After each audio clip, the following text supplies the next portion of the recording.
When you have a license of the Site Modeling Edition for Trimble Business Center, you will gain a new tab if you're using the default ribbons. So if I go to the Set Ribbons tab here, you'll see that I'm using the default ribbon.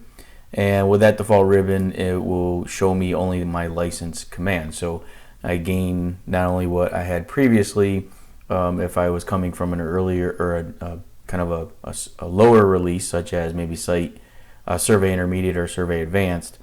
You'll see that when you have site modeling, you're going to gain the data prep functionality and tools. So the majority of the commands that are licensed in this module will be on this particular tab. There are some others that we'll talk about through the rest of this K-app, but it's the data prep tab where you have the project cleanup as well as some of the advanced elevating commands, as well as the ability to publish out and import in the machine data overlay tool. So we'll talk about those in this knowledge app here.